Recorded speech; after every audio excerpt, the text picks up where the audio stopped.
All right, so I wanted to make a video about limiting belief systems. I hurt my knee yesterday. I've been on this really great kick, this forward movement in my life, and then I hurt my knee, and it sort of threw me into some depression, and I was feeling very very hopeless this morning. I also had some beer last night, and I feel that alcohol has a strong influence on my depression. I one beer, and I just woke up feeling like crap this morning, and just it's taken me all day just to work up enough hope to just get through my day and just get anything done, because I've just been in this really, I mean, a depressed place. There's no better term for it, and when I'm depressed, it just feels like the weight of hopelessness is just like this giant elephant named hopelessness is sitting on my chest. That's how I feel when I'm depressed. Is the elephant named hopeless is sitting on my chest. And I'm starting to pull myself out of that. I'm doing pretty good. It's like 1 o'clock in the afternoon. I'm almost there. I can still save the day and get something done today. And so I want to talk about limiting belief systems, because a couple things have come up that I'm realizing are really holding me back. So there's two beliefs that I have. First of all, I have this belief that that it's not possible for me to live a happy, joyful, exciting life. And that is the predominant belief in our society.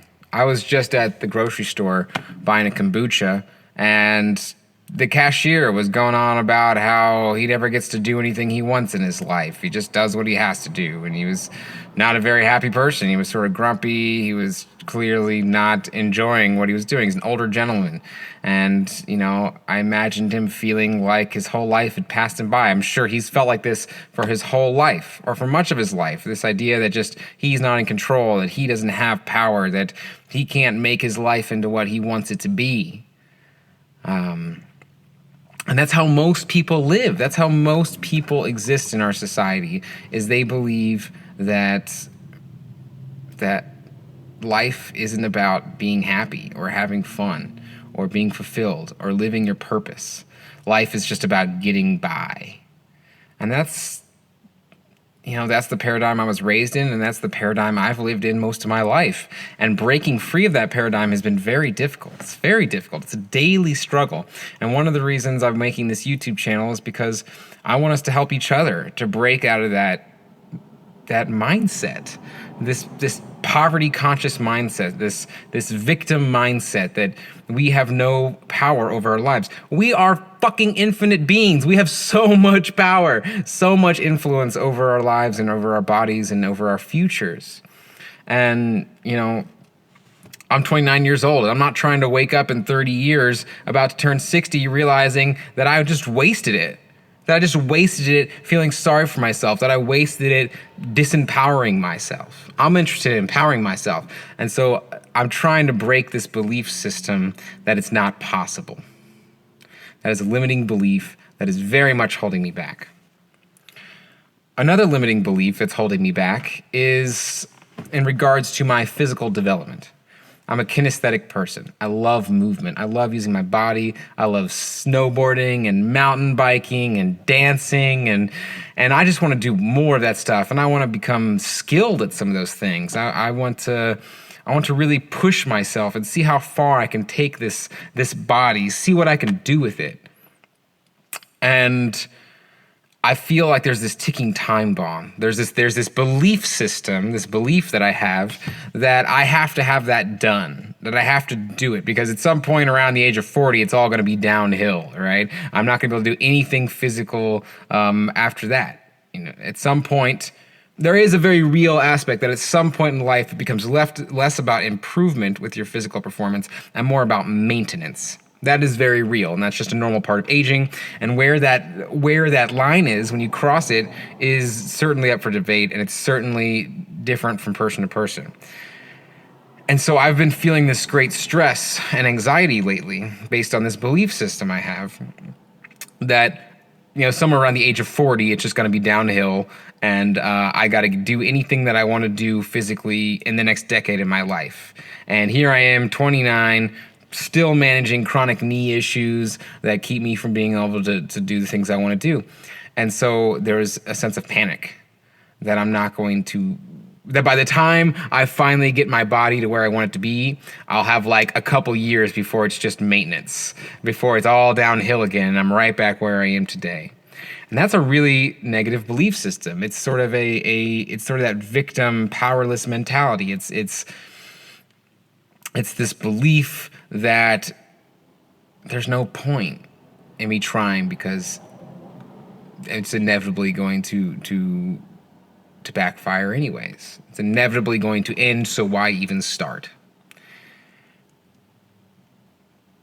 And that's a very negative belief system that is really negative and really affecting my quality of life. And to carry that belief system into the future means that I will miss so many incredible opportunities, so many incredible experiences.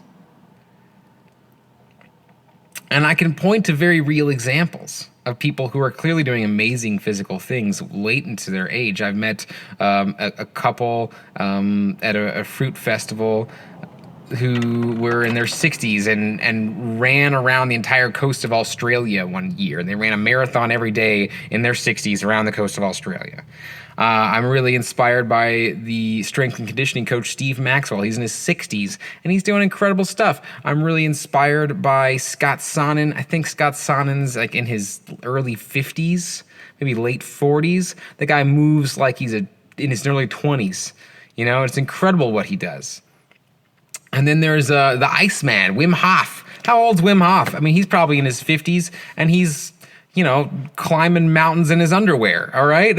And so there's people doing incredible things with their body well into their old age. And I am basically making a choice. What a belief is, it's a choice. It's an automatic choice that you already decided a long time ago and you keep making over and over again in order to conserve energy.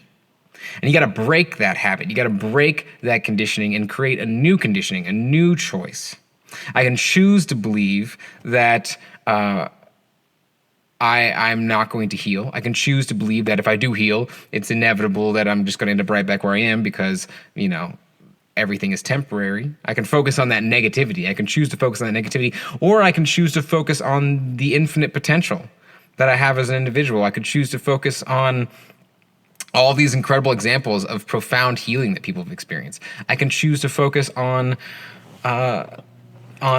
these people who are achieving profound physical feats in their old age and say, hey, look, even if I spend my entire 30s still dealing with these issues, I could learn how to do handstands in my 40s and 50s. I could still do incredible things. And so I'm just reminded that the most important part of health is your mind and your heart. The body is not that important. I mean, the body is wonderful. I love being a human being. I love being in my body. That's what this physical existence is all about. It's about experiencing being in your body. And I love playing in that world, playing in the world of the kinesthetic. But the fact is, I could end up in a car accident tomorrow and be in a wheelchair for the rest of my life. That's the truth. That's part of the physical experience, is that it's not always a liberating thing. But I think the physical experience is really ultimately intended to be a means of developing ourselves mentally and emotionally. And I'm just reminded that's what I need to do. That no matter what happens to my body, I need to be vigilant in dealing and addressing my depression and my anxiety by changing these negative belief systems, these automatic mental conditionings that have just developed from years and years of habitual negativity. And I need to make years and years of habitual positivity. Sometimes I worry that people will think I'm dorky or strange for being positive, but fuck them. Who cares? if I have to spend the next 20 years being obnoxiously positive about everything, then I'm going to do it.